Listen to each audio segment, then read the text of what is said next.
देखिए साहब, इस वीडियो में हम आपसे बात करेंगे यूपी बोर्ड परीक्षा 2021 के स्टूडेंट्स के लिए, क्लास 12th के स्टूडेंट्स के लिए भौतिक विज्ञान के मॉडल पेपर के बारे में, यानी कि फिजिक्स के मॉडल पेपर के बारे में। और यकीन मानिए साहब, अगर सिर्फ आप इस वीडियो को लास्ट तक देख लेंगे तो आपको ये पूरी तरीके से अच्छे तरीके से पता लग जाएगा कि आपके 2021 के बोर्ड परीक्षा में भौतिक विज्ञान का पेपर कैसे आने वाला है, किस टाइप से क्वेश्चन पूछे जाएंगे और कौन सा क्वेश्चन कितने नंबर का पूछा जाएगा। इसलिए इस वीडियो को लास्ट तक ज़रूर देखिएगा।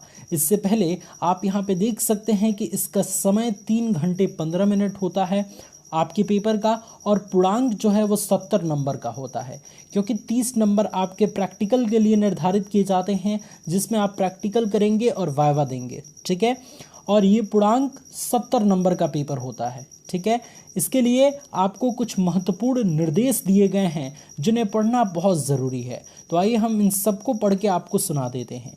इसमें सबसे पहला है कि सभी प्रश्न करना अनिवार्य है।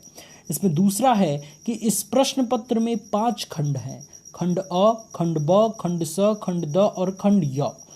अब यहाँ पे डिस्क्राइब किया है कि कौन कौन से खंड में किस टाइप के प्रश्न पूछे जाएंगे। सबसे पहला खंड अ, इसमें बहुविकल्पी टाइप के प्रश्न पूछे जाएंगे, और जो प्रत्येक प्रश्न होगा, जो एक एक प्रश्न होगा वो 1 नंबर का होगा। ठीक है, यानी कि प्रत्येक प्रश्न 1 नंबर का होगा इसमें। अब बारी आती है खंड ब की। तो खंड ब जो है वो अति लघु उत्तरीय प्रश्न होगा, यानी कि प्रत्येक प्रश्न इसमें 1 ही नंबर के पूछे जाएंगे, लेकिन बहुविकल्पी यानी कि 4 ऑप्शंस इसमें नहीं दिए जाएंगे। इसका आंसर आपको 1 से 2 लाइन में लिखना होगा। ठीक है, तीसरा आपका आता है खंड स। खंड स जो है वो लघु उत्तरीय टाइप का होगा। इसमें प्रत्येक प्रश्न का उत्तर देने के लिए आपको 2 अंक निर्धारित किया गया है, यानी कि अगर आप सही उत्तर देते हैं तो 2 नंबर आपको दे दिया जाएगा। ठीक है, अगला है खंड द। खंड द भी आपका लघु उत्तरीय टाइप का रहेगा, लेकिन इसमें प्रत्येक प्रश्न के लिए 3 अंक निर्धारित किया गया है। इसमें जो 2 अंक निर्धारित किया गया है, उसका जो आंसर लिखेंगे उससे ज़्यादा आपको आंसर इसमें लिखना होगा। ठीक है, इसके लिए आपको 3 अंक निर्धारित किया गया है। और जो सबसे लास्ट वाला खंड है, यानी कि खंड य, वो विस्तृत उत्तरीय प्रश्न का होगा। इसमें प्रत्येक प्रश्न के लिए आपको 5 अंक निर्धारित किया गया है। यहाँ पे कुछ महत्वपूर्ण बातें और है कि इस खंड के चारों प्रश्नों में अतिरिक्त विकल्प आपको प्रदान किए जाएंगे, जिसमें आपको चयन करना होगा। जैसे ऐसे प्रश्नों को आपको दिए गए चयन में से केवल 1 प्रश्न करना होगा। जैसे आप देखते हैं कि जो विस्तृत प्रश्न पूछा जाता है उसमें 2 पूछा जाता है। एक प्रश्न मान लीजिए पूछ दिया गया और अथवा करके दूसरा प्रश्न आपका यहाँ से पूछा जाता है, तो इन दोनों में से आप कोई एक कर सकते हैं। ठीक है, ये कहने का मतलब ये है। अब कुछ भौतिक विज्ञान से रिलेटेड कुछ वैल्यूज़ दी गई हैं जो आप कैलकुलेशन के समय इसका यूज़ कर सकते हैं।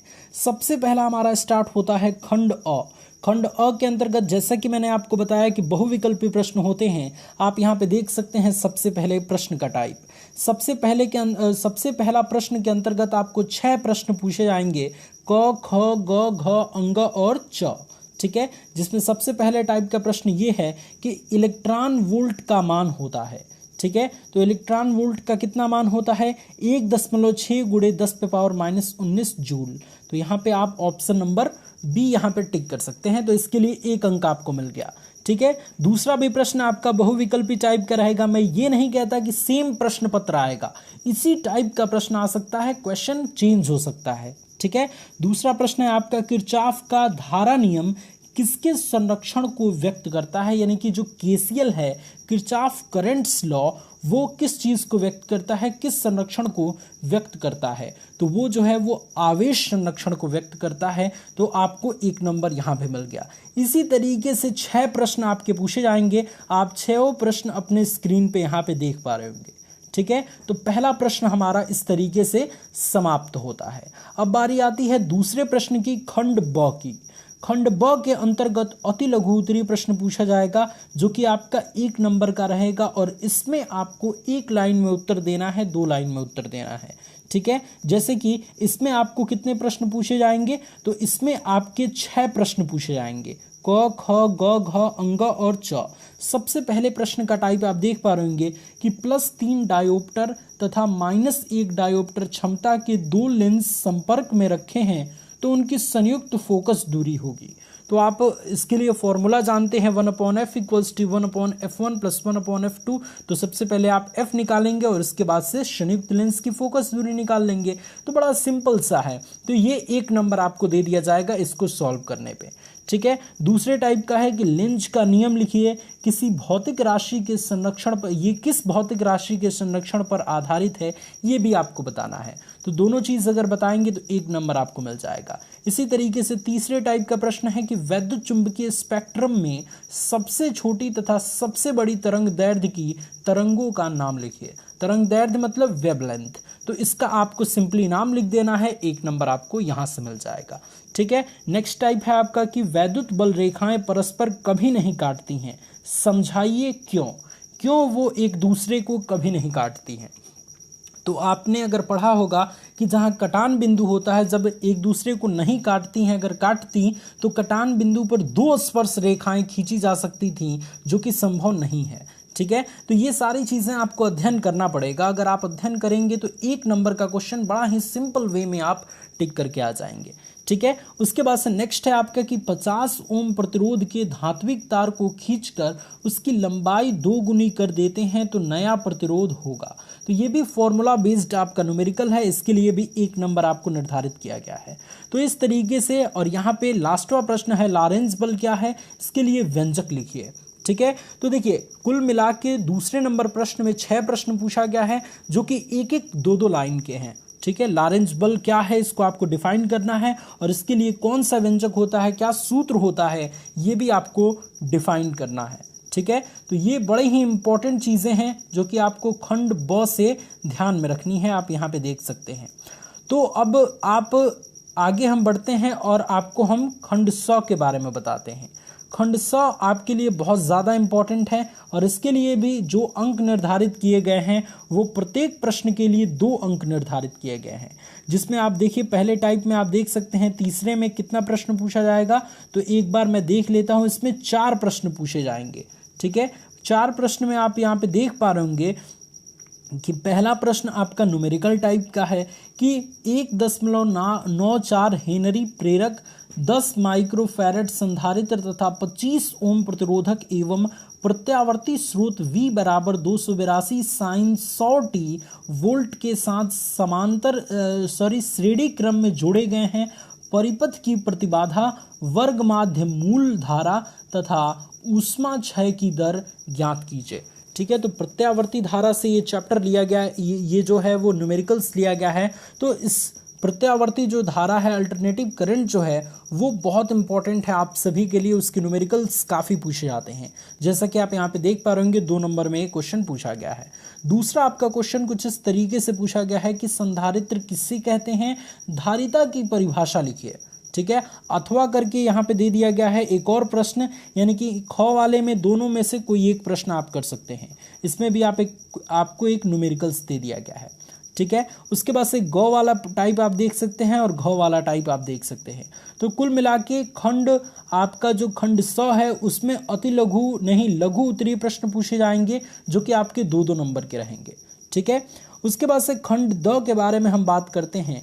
खंड द में भी आपके जो है वो लगभग 5 प्रश्न पूछे जाएंगे। ठीक है। 5 प्रश्न आप अपने स्क्रीन पे देख पा रहे होंगे, जिसमें सबसे पहला है कि 2 बिंदुओं के बीच विभवांतर 60 वोल्ट है। एक बिंदु से दूसरे बिंदु तक 3 × 10⁻⁻5 कूलाम आवेश को ले जाने पर कितना कार्य करना होगा।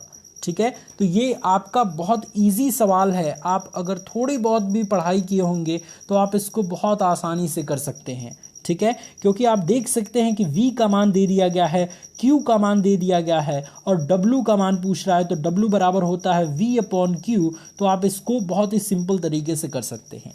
ठीक है। फिर दूसरा प्रश्न आपका कुछ इस तरीके से है कि आप यहाँ पे देख सकते हैं कि धारावाही वृत्ताकार लूप के केंद्र पर चुंबकीय क्षेत्र की तीव्रता का व्यंजक प्राप्त कीजिए। डेरिवेशन आपसे पूछा गया है। तो सारी चीज़ों की तैयारी आप बहुत बेहतर रखिए, इसी तरीके से आपका प्रश्न पत्र पूछने वाला है। ग वाला है कि अन्योन्य प्रेरण गुणांक की परिभाषा एवं मात्रक लिखिए। 2 समतल कुंडलियों के बीच अन्योन्य प्रेरकत्व के लिए सूत्र स्थापित कीजिए।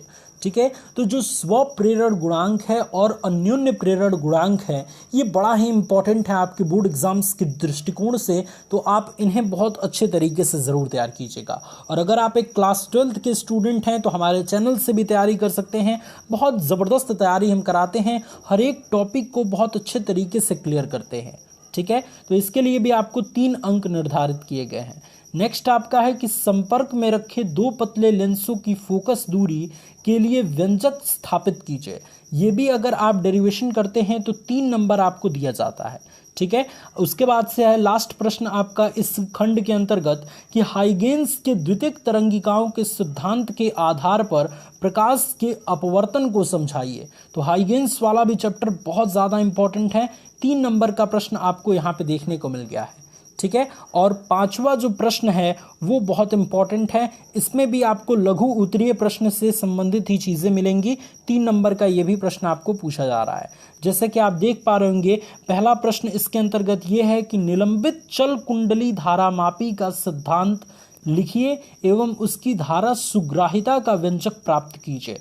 3 नंबर का ये प्रश्न पूछा गया है। अथवा करके एक और प्रश्न पूछा गया है कि एम्पियर के परिपथीय नियम को स्थापित कीजिए। डायग्राम बना के आपको पूरी तरीके से उसका सूत्र स्थापित करना है। इसके अलावा ख वाला प्रश्न आप देख पा रहे कि चोक कुंडली का कार्य सिद्धांत समझाइए। चोक कुंडली में वाटहीन धारा का क्या महत्व है। वाटहीन धारा बहुत बार पूछा जाता है, इसे जरूर तैयार कीजिएगा। 3 नंबर का ये भी प्रश्न आपको पूछा गया है, ठीक है। अगर आप चाहते हैं कि सारे इंपॉर्टेंट पॉइंट्स पे, सारे इंपॉर्टेंट क्वेश्चन पे हम 12th क्लास के लिए वीडियो बनाएं, तो आप हमारे चैनल को चेकआउट ज़रूर कीजिएगा। आप हमें सुझाव ज़रूर दीजिएगा कमेंट में कि किस तरीके की वीडियोज़ आप देखना चाहते हैं। नेक्स्ट प्रश्न है कि सिद्ध करिए कि विद्युत चुंबकीय तरंगों की प्रकृति अनुप्रस्थ होती है, ठीक है। ये भी सिद्ध करना है आपको। सिद्ध करने वाला बहुत ज़्यादा पूछा जाता है 12th क्लास में। नेक्स्ट है आपका कि यंग की द्विझिर्री प्रयोग में बनने वाले फ्रिंजों की चौड़ाई के लिए सूत्र W बराबर d lambda by small d का निगमन कीजिए, जहां प्रयुक्त प्रतीकों के सामान्य अर्थ हैं, ठीक है। तो ये भी देखिए, ये भी एक डेरिवेशन पूछा गया है, ये भी 3 नंबर का है। नेक्स्ट आपका और लास्ट है इस खंड के अंतर्गत कि एक पारदर्शी माध्यम का ध्रुवण कोण 60 डिग्री है, माध्यम का अपवर्तनांक तथा अपवर्तन कोण ज्ञात कीजिए। तो ये भी आपका एक तरीके से न्यूमेरिकल्स पूछा गया है 3 नंबर का। अब हम बात करते हैं खंड य के बारे में। खंड य में जो है वो आप देख सकते हैं कि ये जो प्रश्न पूछा गया है 6 नंबर, इसमें 2 विकल्प दिए गए हैं। जैसे कि ये प्रश्न अगर नहीं आता है तो अथवा करके एक और प्रश्न पूछा गया है, इन दोनों में से कोई एक आप कर सकते हैं। ये विस्तृत उत्तरीय प्रश्न है, 5 अंक निर्धारित हैं इसके लिए। जैसे कि आप यहाँ पे प्रश्न का टाइप देख रहे हैं कि इलेक्ट्रॉनों के अनुगमन वेग के लिए व्यंजक प्राप्त कीजिए, ठीक है। तो अनुगमन वेग के लिए आपको व्यंजक प्राप्त करना है। तो ये चीज़ आपको बस ध्यान रखनी है। यहाँ पे देखिए अथवा करके एक आपका न्यूमेरिकल्स पूछा गया है, तो अगर आपको ये अनुगमन वेग वाला सूत्र स्थापित करने नहीं आता है तो आप ये न्यूमेरिकल्स कर सकते हैं, ठीक है। I बराबर NEAVD जो अनुगमन वेग वाला व्यंजक है वो आपको यहाँ पे प्रूफ करना है। तो दोनों में से कोई एक करना है आपको। ये ज़रूरी नहीं है कि ये जो स्क्रीन पे क्वेश्चन दिख रहा है यही क्वेश्चन आएगा। टाइप आपका इसी तरीके से रहेगा, क्वेश्चन बदल सकता है, ठीक है। यहाँ इस क्वेश्चन की जगह पे कोई दूसरा क्वेश्चन पूछ लेगा, तो बस आपको ये समझना है। तैयारी आपकी बेस्ट रहेगी तो आप बहुत आसानी से चीज़ों को कर सकते हैं। अब देखिए 7 नंबर क्वेश्चन आपका ये कह रहा है कि प्रकाश वैद्युत प्रभाव के लिए आइंस्टीन के समीकरण की स्थापना क्वांटम सिद्धांत के आधार पर कीजिए। इसके आधार पर प्रकाश वैद्युत प्रभाव के नियमों की व्याख्या कीजिए। तो अगर दोनों चीज़ आप करते हैं तो 5 नंबर आपको निर्धारित किए जाएंगे। अथवा करके एक और प्रश्न आपका पूछा गया है न्यूमेरिकल्स टाइप का कि प्रकाश वैद्युत प्रभाव के एक प्रयोग में प्रकाश आवृत्ति के विरुद्ध अंतक वोल्टता की ढलान इतना है प्राप्त होती है, प्लांक सिद्धांत का मान परिकलित कीजिए, ठीक है। तो ये एक न्यूमेरिकल है, इन दोनों में से कोई एक को आपको करना है। अब देखिए, अब नेक्स्ट आपका 8 नंबर क्वेश्चन कह रहा है कि वैद्युत स्थैतिकी में गॉस का प्रमेय लिखिए तथा इसको सिद्ध करिए। गॉस का प्रमेय भैया बहुत इंपॉर्टेंट है, 5 नंबर में देखिए यहाँ से पूछा जा चुका है। तो गॉस के प्रमेय का स्टेटमेंट और डेरिवेशन दोनों आपको तैयार रहना चाहिए विथ डायग्राम। और अगर ये नहीं आता है तो अथवा करके एक न्यूमेरिकल्स दिया गया है संधारित्र चैप्टर से, तो आप इसे कर सकते हैं। ठीक है, उसके बाद से आ जाइए आप प्रश्न नंबर 9 पे। प्रश्न नंबर 9 में जो ये दिया गया है कि 2 पीएन संधि डायोड का उपयोग करके पूर्ण तरंग दृष्टकारी परिपथ चित्र बनाइए, इसकी कार्यविधि समझाइए और निवेशी तथा निर्गत वोल्टता के तरंग रूप में प्रदर्शित कीजिए। तो देखिए, जो आपका पूर्ण तरंग दृष्टकारी परिपथ है, अर्ध तरंग दृष्टकारी परिपथ है, ये दोनों चीज आपका तैयार रहना चाहिए। हर साल ये पूछता है, तो ये क्वेश्चन बहुत इंपॉर्टेंट है। 5 नंबर में देखिए पूछा गया है। अथवा करके अगर ये प्रश्न आपको नहीं आ रहा है तो आप ये कर सकते हैं, जैसे कि आप यहाँ पे देख पा रहे कि चित्र में दिए गए गेटों में P तथा Q के नाम बताइए तथा निर्गत